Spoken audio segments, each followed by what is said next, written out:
Não, ele deixou. Mas pode fazer, o menino ou a menina. O menino e uma menina. Eu sou João Cariri, como a minha alcunha diz, eu sou do povo Cariri. Sou de vários Cariri, na realidade, né? Sou Issu lá da Chapada do Araripe, fui nascido e criado. Sou da nação dos Icós também, graças à minha bisavó, Mainha. Sou da nação dos Arius, lá do Rio Grande do Norte também e tal. Tudo isso a gente carrega dentro de si. Eu carrego dentro de mim, né? Quando a gente traz, quando foi chamado para falar sobre essa invisibilidade, eu me recordou muito disso assim, né? Júnior se relembrou, né? Do ancestral sul que foi raptado, né? E às vezes a gente fica nessa perspectiva de tipo, por exemplo, eu quando faço o levantamento da minha família, pelo menos quatro tataravós minhas foram sequestradas de aldeia, né? E provavelmente muitas nem fugiam de aldeia, porque a gente já estava refugiado, né? Já estava dentro das matas sem né, necessariamente o nosso espaço de aldeia fixo, porque já estava nos conflitos, né?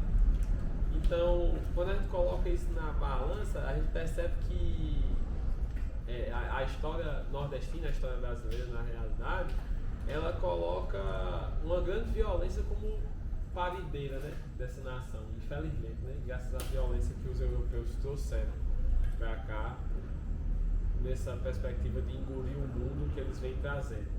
Quando a gente vai olhar a história nacional, a gente percebe que esse véu que é colocado para a gente, enquanto história, enquanto nossas histórias, ele serve como ferramenta para silenciar a nossa identidade, o nosso pertencer, a fim de tirar da gente o que é mais valoroso, né? Que é o direito ao território. Que hoje em dia a gente vive marginalizado, mora nessas periferias, né? Assim e tal, mas a gente vive, os povos indígenas vivem uma diáspora dentro do próprio território, né? Porque a gente é daqui, nossas terras são aqui, mas a gente perde o direito ao acesso a elas e foi forçado, né, a estar morando precarizado, na maioria das vezes de aluguel, dentro de uma terra que é nossa, né? Eu particularmente não sou do povo daqui, do litoral, sou do sertão, mas estou no litoral porque não tive chance, nem tenho casa, nem tenho terra nos sertões. Minha mãe, meu pai vivem de aluguel desde que se entendem por gente. Nunca tiveram uma casa e ainda hoje não a têm. E a gente percebe que isso é um processo de criação, né? Eles criaram a sociedade desse modo para que a gente viva assim, viva perdido, né? Procurando muitas vezes quem sou, quem somos, né? E às vezes a história está tão perto da gente, só que a gente não sabe o que fazer com essa informação, né? Eu venho de um movimento, de um eixo, né, da luta indígena que a gente chama de retomada dentro do espaço urbano. E particularmente na minha família nunca foi um segredo ser indígena, né? Nasci com a pele mais clara puxando a minha mãe, mas tirando minha mãe, todos os meus outros ancestrais têm a pele escura. Então hoje em dia eu entendo que ter a pele clara também é uma marca da violência, né? O Giva, quando comecei a luta, ele chegou para mim e me disse: rapaz, você já parou para pensar que hoje em dia você só é um ser vivente de pele clara por causa de um estupro? Porque se não tivesse o estupro, não tivesse a violência que eles trouxeram, eu, enquanto essa individualidade aqui, não existiria, mas a violência que aconteceu com nossos ancestrais não teriam acontecido, né? Então é um processo que eles tentam ainda fazer, que é esse processo de limpeza social, étnica, né? Que eles fazem, estupraram as mulheres indígenas, estupraram as mulheres pretas e ainda estupram diariamente, a gente sabe qual é a realidade nacional, nessa perspectiva de que os filhos um dia talvez não pareçam tanto com os ancestrais que foram violentados e pareçam cada vez mais com aqueles que violentam. E isso acontece muito mais do que só nos tons de pele, né? Porque a branquitude está disposta como um modo de pensar mesmo, né? Então a gente inclusive vai ver vários parentes, outras pessoas também que não são que não tem a pele esbranquiçada, né?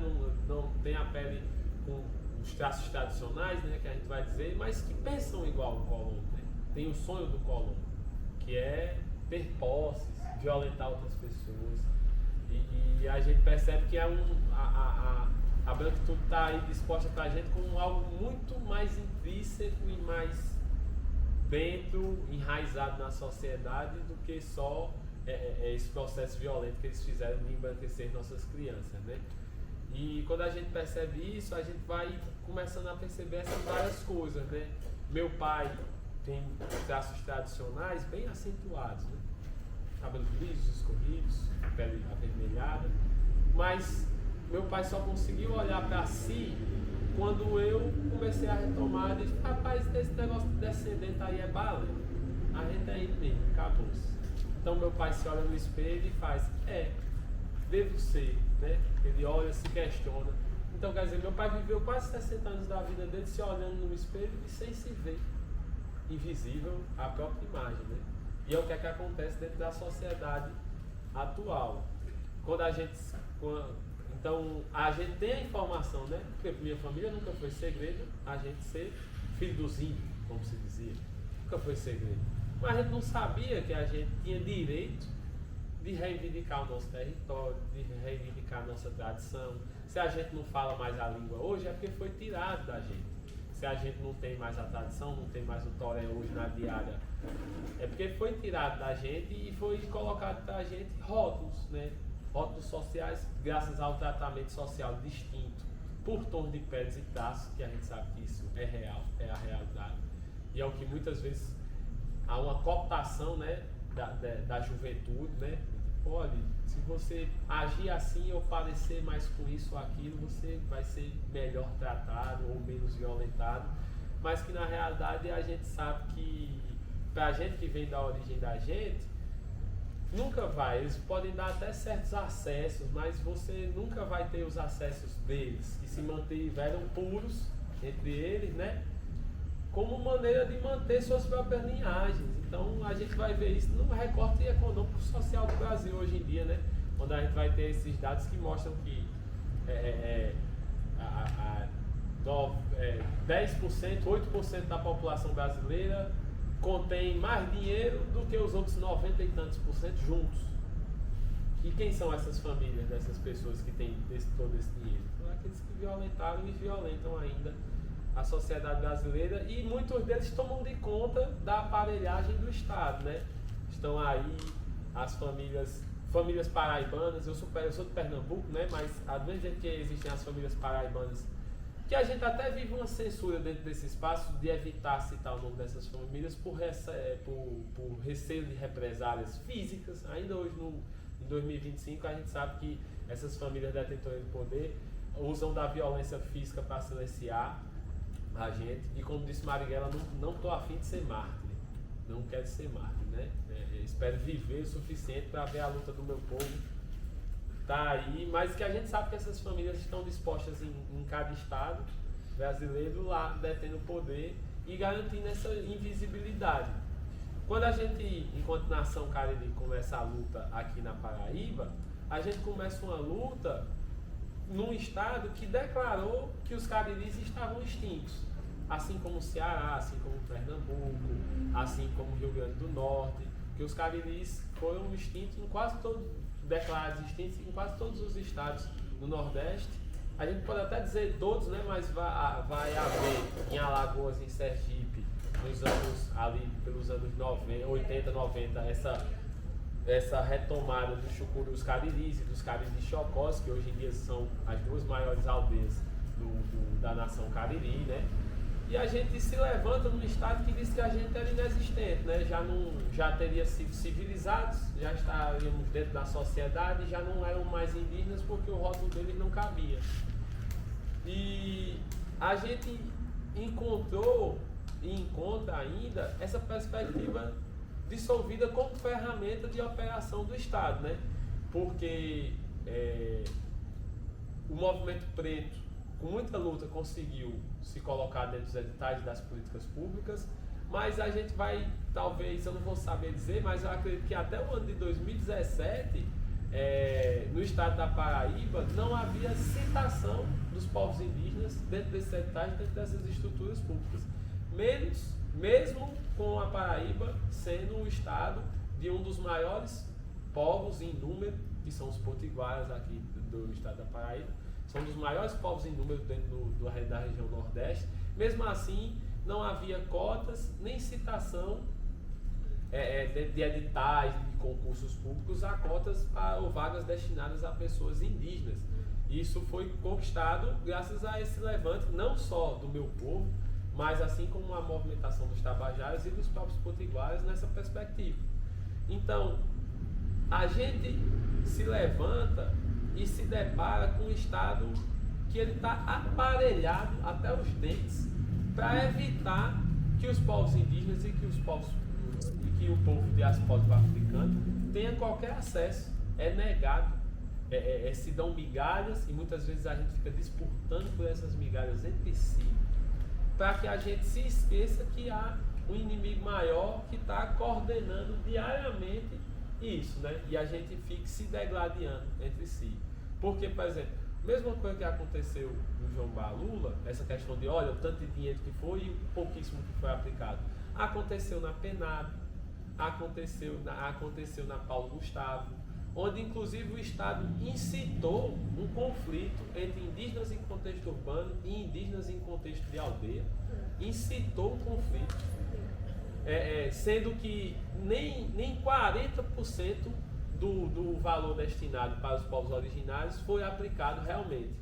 E tiveram vários projetos indígenas de diferentes contextos que não foram aprovados. Ou seja, a própria banca deles disse que tendo dinheiro suficiente, porque, salvo engano, a quantidade de projetos enviados comparada à quantidade de dinheiro disposto era menor, ou seja, dava para ter contemplado todos os projetos e sobrava dinheiro ainda. Mas se negou vários projetos e, por debaixo dos panos, gestores públicos inflamaram um conflito entre os povos indígenas que estão nas aldeias e os povos indígenas que estão no contexto urbano. Mais uma vez nessa disputa, né? Porque o levantar do indígena na cidade, do estado é perigoso, né? Porque diz, rapaz, a gente já está tentando manter uns aqui nesse chiqueiro, né? Porque se você pensar o tanto de gente que é por pouco de terra que eles dão, na realidade são currais, né? Por mais que a terra seja muito sagrada para nós e nós mantenhamos ela, a natureza viva lá em pé, a totalidade de terra que nós temos direito é toda. E é nossa mesmo. Mas eles dão pedaços, currais, para que inclusive se mantenha esse modo assistencialista e tutelar que a FUNAI, tem vários servidores na FUNAI que estão ali na disposição de ajudar a gente mesmo, mas a gente sabe que foi uma aparelhagem dentro do Estado feita para tutelar o indígena dentro do território e manter ele lá tutelado. Então a gente percebe que eles estão aí com a mesma ferramenta disposta. De tipo, vocês aceitem que foram civilizados, que vocês não são mais originários, que vocês perderam esses todos os direitos que são seus e agora aceitem viver dentro da sociedade como são, sejam um CPF, percam toda essa sua identidade com o seu próprio território e vivam desse modo. E quando a gente se levanta e se dispõe a dizer, não, eu entendi como a ferramenta de vocês está funcionando e agora eu não quero mais ela não, eu quero algo que seja construído por mim para os meus. Eles se amedrontam, né? Incitam esses conflitos internos, evitam a nossa presença nesses outros espaços, evitam que a gente siga a nossa vida com o direito que a gente tem, que é buscar a nossa identidade e os nossos direitos e deveres.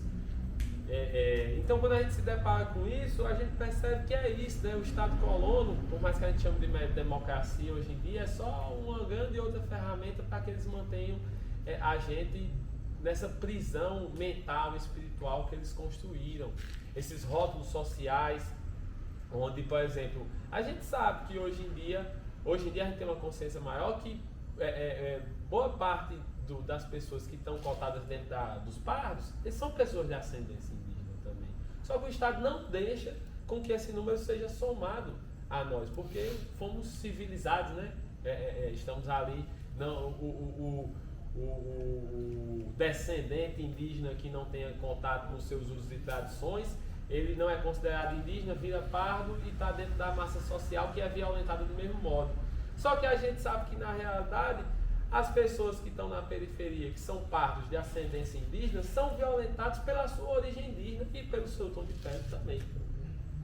Então, a gente percebe, mais uma vez, que a gente está no mesmo lado de uma luta, que a gente tem um inimigo em comum, só que ele se mascara e mascara dentro dessa ferramenta do Estado, para que a gente gaste mais tempo degladiando-se entre si, do que realmente criando estruturas tal quais foi o Palmares, uma união dos povos, inclusive uma união do povo preto diaspórico, uma união do povo indígena e a união de vários brancos empobrecidos. Então eles estavam ali dentro, se resistindo contra o colono, mas eles não querem deixar a gente saber disso, para que a gente continue dentro desse nicho. Então quando a gente está aqui numa roda dessa, quando a gente se dispõe, mesmo depois de um dia cansativo de trabalho, a estar aqui debatendo, vir para um espaço de tanta força que é o Ateliê Multicultural aqui, para debater essas coisas, a gente se propõe a derrubar uma das milhares de caravelas que vieram para cá, né? São muitas, temos uma tarefa muito grande ainda, mas quando a gente tem consciência de si e se coloca para estar junto, para que a gente consiga articular pensamentos e ações, para que a gente consiga desestruturar essa ferramenta que eles colocam para a gente todo dia para manter a gente nessa tutela, a gente percebe que a gente é forte. E a gente tem que manter essa força consciente para a gente, porque muitas vezes quantas companheiras, quantos companheiros já não largaram essa luta ou sucumbiram mesmo fisicamente a essa luta porque estavam esgotados de tentar manter isso. Rapaz, eu não vou atrás disso não, meu irmão, que eu já estou cansado, já está difícil só de manter o comer aqui dentro de casa, então deixa isso para lá. Então, se manter aqui em união e dizer aos nossos, tipo, olha, dá resultado estarmos juntos, é uma maneira de mostrar que a gente pode seguir se reforçando e levantando várias aldeias, vários quilombos, dentro e fora do espaço urbano, para que a gente se mantenha vivo e se mantenha atrás do que é nosso de direito. Porque muitas vezes se questiona se a gente não está pedindo demais. Rapaz, a gente não tem o mínimo, como é que a gente está pedindo demais? Às vezes a gente está pedindo para ter o mínimo: moradia, alimentação, saúde. Se o mundo do Caraí, do banco, é sobre dinheiro e a gente precisa de dinheiro para fazer essas coisas, então a gente quer dinheiro também. E não se tem o mínimo para ter, assim. Porque você falou, às vezes a gente pega esses editais e todo mundo coloca ali para receber o mínimo possível, para conseguir atender o máximo de pessoas possíveis, para às vezes levar ferramentas básicas para dentro das comunidades, que nem é prerrogativa das propostas da gente, mas a gente, sabendo das necessidades das comunidades, a gente se coloca para levar estruturas básicas que fiquem ali de ferramenta para o povo que está ali. Ou seja, a gente, enquanto povo, que consegue acessar essas migalhas, ainda se propõe a pegar parte desse dinheiro e fazer assistência pública. A gente pega parte desse dinheiro para garantir, às vezes, que várias crianças consigam comer enquanto assistem uma atividade. Tem um que comer para estar ali. Eu fui uma criança que foi para a escola comer também. Estava ali. Porque não tinha. Como é que você estuda com fome? Como é que você aprende com fome? Não tem, e é isso que eles fazem para a gente, eles querem manter a gente dentro desse processo. Então, eu vejo que como a gente está aqui, esses diálogos eles servem para a gente se posicionar e fazer com que o Estado perceba que o perigo que a gente causa é latente, eles têm que ter medo da gente mesmo. Porque eu particularmente vou sucumbir sem ver várias coisas que eu gostaria que o meu povo realizasse. Eu tenho consciência plena disso. Mas continuar a lutar, porque eu sei que lá na frente as crianças que virão depois de mim, assim como eu fui uma criança que vim depois de quem lutou bastante, eles vão ter mais da farinha, da luta, da cultura para se manter em pé e a gente consiga debater e a gente consiga amedrontar o Estado, por exemplo, quando uma criança se levantar e dizer: ó, eu sou quilombola e indígena, e aí?